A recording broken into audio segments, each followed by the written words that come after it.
kulantu wacan wanaagsan daawadeel kusoo dhawaada wararka ugu waaweyn ee Soomaaliya caalamka qodobada maanta aan kugu helno waxaa kamid noqon doona beesha baadacade oo si adag uga hadashay qaabkii loo fuliyay dilka toogashada ah ee lagu xukumay askari horey u dilay taliyihiisii. haddaba waan soo gudbin doonaa xildhibaanka beeshaas ka soo jeeda ee macallimu oo arrintaasi si kulul uga hadlay siyaasiyiintaasi oo ku tilmaamay inay tahay hanaan aargudasho ah aysan ahayn qaabkii sharciga ahaa.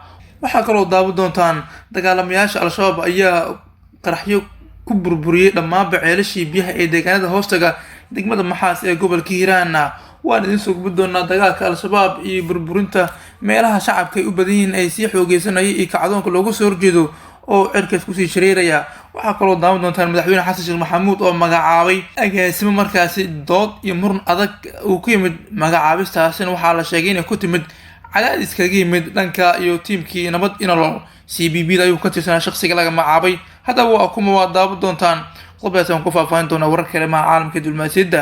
fadlan haddaad nagu soo marka hore subscribe noo sarkan baralkana furo una sii shargaray saaxiibadii markasta joogaan idinkoo kumatiga laaga inoo reebaya aad baad u mahadsantihiin. aanu ku bilaawno beesha baadacade oo kamid ah beelaha Soomaaliyeed ayaa si kul uga hadlay qaabka dilka loogu fuliyay askari hore u dilay taliyihiisii oo markaasi magaalada Muqdisho ay ku toogteen ciidamo la sheegay inay ka tirsan xoogga dalka. xildhibaan maxamed ibraahim macallimu ayaa dood ka keenay hanaankii ay maxkamadda ciidamada Soomaaliya u filisay qisaasta askarigii hore u dilay taliyihiisa kaas oo kiiskiisa lagu soo gabagabeeyay muddo toddobaad ah. waa midda aad ay ula yaabeen dadka Soomaaliyeed iyo beesha askarigaasi la dilay ka soo jeeday. macallimu oo ugu horreynba qoraal ka soo saaray arrintaas ayaa yiri qofkii qof dilaa in la dilo shareecada islaamka ayaa qabta, raali baan ka nahay. waxaa naga maqan oo aan dowladda federaalka Soomaaliya weydiisanaa meydka wiilkaas la toogtay si aanu u aasno. waxa aan xaq u lahayn in naloo sheego in la tooganayo si lamid ah sida ay xaadir u hayeen qoysku wax loo qisaasay mana dhicin midaas. macallimu oo isku heeb yihiin askariga la qisaasay ayaa intaas ku sii daray meesha ay toogashadu ka dhacday ma ahayn caadiyan meelaha dadka markaasi lagu toogto oo xero ciidan ayaa la geystay. waana waxay ku tusinaysaa midaasi inay tahay in askariga markaasi cidda tooganaysa cidda xukunka fulisay ee dhammaan bay yihiin dadka beesha askarigii taliyihiisii dilay ee ka soo jeedaan. ugu dambeyntii macallimu ayaa qoraalkiisa ku yiri sharciga waa in loo sinaado wiilka meydkiisa haddaan heli weyno waxa ay ka dhignaan doontaa ku tagrifal awoodeed iyo dhaqan cusub oo bilowday. intaas kadib waxaa markaasi xildhibaan macallimu uu wareysi mid kamid ah TV-da waxa uu salka ku hayay arrinta toogashada maadaama ay ku qanacsan yihiin xukunka. wuxuuna sheegay in reerka askariga la toogtay aysan waxba kala socon wixii maanta ka dhacay. askariga ayaa lagu dhex toogtay xerada General Gordon ee degmada Hodan ee gobolka Banaadir halkaas 29 September uu ku dhex dilay taliyihiisii waxaana meydkiisa lagu aasay isbitaalka ciidanka xoogga dalka iyaduna lagu garab aasay taliyihiisii oo horey u dilay. xildhibaanka ayaa wareysiga ku sheegay in askariga laga qisaasay laga qariyay reerkiisa oo la beerayay kiiskan isla markaana waalidiinta laga qariyay fulinta qisaasta iyo duugista wiilkooda halka ay goobjoog ka ahaayeen reerka kale ee ninka loo qisaasay. maxkamadda ayuu macallimu aad ugu dhaleeceeyay arrintan isagoo sheegay in xukunka fulintiisana sida uu u dhacay uusan qabin sharciga dalka iyaduna qofka la xukumayo uu xaq u leeyahay raacfaan inuu bixiyo iyo inuu markaasi sii noolaado ugu yaraan 40 cisho. hase yeeshee taas ma aysan dhicin oo waa ay noqon weysay dadku ayaana aad arrintaas ugu falceliyay. haddaba talaabadan ay qaaday maxkamadda iyo dadka markaasi qisaasta geysay fulinta ayaana aad loo dhaleeceynaya. dadka ka hadlay waxaa kale oo kamid ah falanqeeyaha arrimaha siyaasadda wariye Cabdicasiis Gurbiyo asna ku tilmaamay inuu yahay mid aan sharci ahayn. waan ku sii soconaa qodobada aad daawadayaal hor ugu soo maqasheen wararkeena maanta. al-shabaab ayaa galab dhacii shalay qaraxyo ku xirtay dhammaanba ceelashii biyaha ee deegaanada hoostaga degmada Maxaas ee gobolka Hiiraan. dhacdan ayaa kusoo aaday xilli ay xoolo badan ee taagnaayeen hareeraha ceelasha la qarxiyay maadaama ay dadku reer guuraa ay ahaayeen intooda badan ay xoolaha ay waraabinayeen.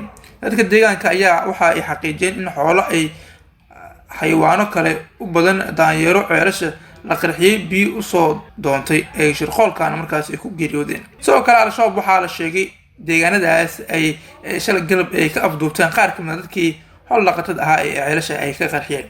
xaalad adag oo dhanka nolosha ah ayaa hadda ka jirta deegaanada dhaca bariga gobolka hiiraan, halkaas oo dagaalo culus ay ku dhex marayaan dagaalamayaasha al-shabaab dadka deegaanka oo garab ka helaya dowladda dhexe maamulka hirshabelle. abaaro ba-an oon haraad gaajo ayaa iskugu dirsan dadka reer hiiraan, gaar ahaan kuwa ku nool deegaanada dhaca bariga gobolkaas maxaas hoostaga. al-shabaab ayaana loogu adkaaday dagaalada tooska ee ciidamada dowladda iyo dadka deegaanka ay kula jiraan ayaa maanta soo abaabulay qorsho ay ku qarxinayaan dhammaan ceelashii ay ka cabi jireen dadka reer guraaga iyo dunyadaba ay ku dhaqdi jireen. hase yeeshee waa ay qarxiyeen, halkaasina ceelaan iyo biil-la-aan ayaa la soo diray dadkaas. qaybihii dhexe ayaa daawanaysaan saaxiibayaal janalkeena. haddii aad naga subtaa subscribe-ka noo sargan balaalkana furo una sheergaray saaxiibadiin meel kastay joogaan, idinkoo kumantiga iyo laagana inoo reebaya. waad ku mahadsantihiin had iyo jeer sida aad nala socotaan oo aad nala jaan qaadaysaan, na dhiirigeliya fadlan, aad baad umahadsantihiin. markaana madaxweynaha jamhuuriyadda federaalk ee soomaaliya ayaa soo saaray wareegto lagu magacaabay agaasimaha cusub ee hadda tayroorka soomaaliyeed, sida lagu baahiyey bogga xafiiska ra-iisul wasaaraha soomaaliya. madaxweynaha ayaa soo saaray xeer madaxweyne LR44 uu ku magacaabay maarayaha cusub ee hadda tayroorka, wuxuuna u magacaabay cali yaasiin gurbe. madaxweyne ayaa xilkii ka qaaday maarayihii hore ee hay-adda aadan xasan bare. magacaabidda cali yaasiin gurbe loo magacaabay inuu noqdo maarayaha cusub ee hay-adda tayroorka soomaaliyeed ayaa dhaqangelaysa isla xilliga uu soo saaray. xilka maarayaha hay-adda ayaa muran ka taagnaa xukuumaddii Rooble, iyadoona xilka qaadis uu sameeyey wasiirkii ganacsiga laga hor yimid, waxaana la joojiyey heshiis lala galay shirkad tayadhowr ah oo fadeexadii ka dhalatana la ogaa. ninkan la magacaabay ee cali yaasiin gurbe lagu magacaabo waxa uu kamid ahaa tiimkii hore ee nidaamkii madaxweyne farmaajo nabad iyo nolol. si weyn ayaa baraha bulshada loogu faaqday shakhsiyadda ninkan iyo cidda uu si shakhsiyan u aaminsan yahay in wadanka ay maamusho. CPP-da dadka loo yaqaano ee cayaanka baraha bulshada ee taageera nidaamkii hore ayaa aada usoo dhaweeyey tan iyo markii madaxweynaha uu markaa shakhsigan lagu magacaabo cali yaasiin gurbe u magacaabay xilka maarayaha tayroorka soomaaliyeed. aad bay usoo dhaweynayeen CPP-du, waxaana markaasi ay leeyihiin madaxweyne farmaajo ayaa ka dambeeyey in la magacaabo. wararka arrimaha gobolka waxaa ugu waaweyn turkigana waxa uu safiir usoo magacaabay soomaaliya, sida lagu sheegay qoraal ay faafisay wakaaladda wararka rasmiga ee Anadolu Agency.